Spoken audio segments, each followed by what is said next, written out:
which one of these is mine. I don't know which one I put down earlier.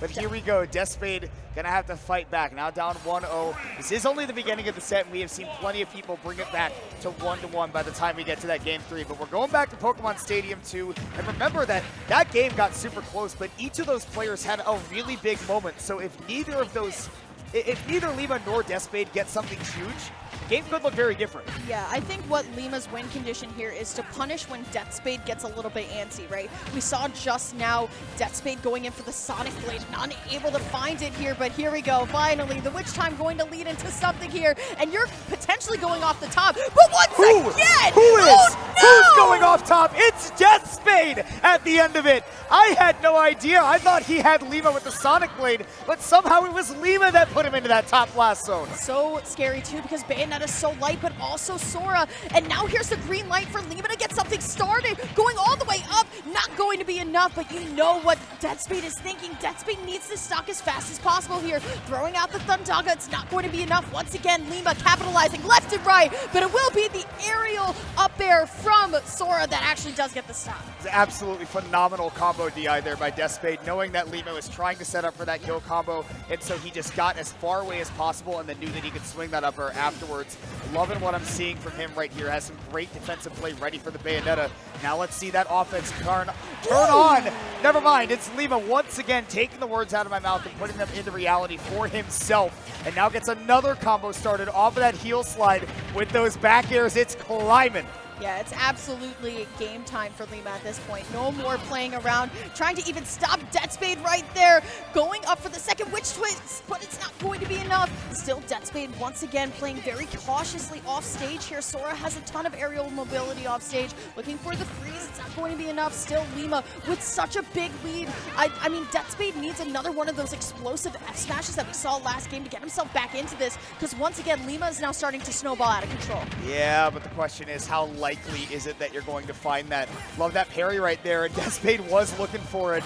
Now he will get his opportunity. It's not enough, because like you said, it needed to be at the ledge, so Lima still hanging on here on this second stock, and this is just one jab away. Even a forward throw at the ledge could do it and send this to a 2-0 lead. I mean, even a rapid jab here too from Lima could definitely do it at this point. Unfortunately, the B reverse Blizzaga not going to be able to lead anything for Deathspade. Just the slide in dash attack, but Lima going to recover high to get around the Thundaga here. Now Lima on ledge here. It's definitely still possible, but once again, Kimona, we need the stock now. And Lima playing such a great cat and mouse game, but instead, Deathspade going to be able to loop in the back air. Well, where there is a stock, there is a way. If you play immaculately, you can bring anything back. Falling out of that forward air with Lima already drifting backwards and Sora being so floaty. Bails him out, but trading with that down air, Lima gets the big hit that he needs to finally close that one out. The Deathspade's been fighting like a lion in every single one of these games to the bitter end, but we are still looking at Lima with the 2-0 lead. Goodness, what a scramble at the top too. Aerial swoop versus Witch Twist. Such an interesting combination, and what an explosive way to start this game too. I mean, the back hit of the forward smash actually looping up Deathspade into it. Gotta be wondering what else Deathspade has in the pocket. It will be the Sora, definitely. I know Deathspade definitely does not want to do the Ditto. This player actually started out as the one Joy-Con Bayonetta that has that amazing combo video, but we found our strides with Sora. Let's stick it with Sora. That was a really nice catch right there by Deathspade. He's seen Lima just mash that air dodge every single time he set him up with one of those throws. So that time knew, okay, you're going to air dodge out. I'm going to go ahead and toss out a fire and get my own combo started. But nonetheless, he has not been able to match the damage output from Lima. Even a couple mistakes from him have not been enough to give Deathspade that advantage he needs to get back into this game. So going to the home field of Hollow Bastion, right, hoping to maybe at least mitigate some of that crazy combo game we've seen by Lima, but I mean, I think no matter where you go, Lima is going to hit you hard. Oh, nah, that forward smash almost even done it too from center stage. I want to kind of talk about what you were saying, Kimona. I'm not seeing the aerial loops coming out from Deathspade. We know that Sora can stack on a ton of damage here, but Lima playing so careful right now. The problem is that you just can't do it against Bayo. We've seen Deathspade get plenty of really juicy setups for it, but by the time you get your second or third hit, that's what then comes through, and you're constantly just playing guessing games as to whether or not you have to end your combo or reset it. Right.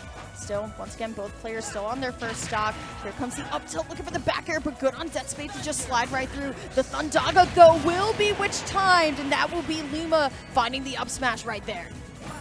Deathspade's still not out of it, though. 104 is plenty to start looking for a stock on a character as light as Bayonetta. Like you mentioned, she does not stick around very long. As much as her mobility lets her off stage, I mean, once you start hitting her hard, she can go to the blast zone real soon. Deathspade looking for a loop, maybe even into an up air right there. Couldn't find it, though. The forward throw will reset the situation, give him a ledge trap to work with as the Thunder comes out. Okay, still going to find the side special, and here we go, though. That's what we needed, the 1-2 up and out of here. Deathspade only have 49%. Once again, you have to find another initiation right through. Lima, though, trying to get a little bit tricky here, but now here comes Deathspade. Once again, trying to read the movement patterns, but once again, Lima has been so strong, threading the needle so well with these forward smashes. Well, those forward smashes are connecting because he's calling out a lot of moments where Deathspade, I think, would intuit as a Bayonetta player, right? Okay, you want to extend with an aerial right here, so I'm going to wait to react to that jump and then get away from you, try to land on the ground and start my own juggle. But Lima is on the second level of Yomi, calling that out and smacking him with a smash attack, and he is just one stock away from punching his ticket to winners finals unless Deathspade can get something big started, but he needs to do it now. Yeah, absolutely. I mean, already, even on the final stock here, Deathspade not even touching the ground Down just air. yet, and will be able to style the witch time into the down air. Lima, what an explosive 3-0, as Deathspade is going to have to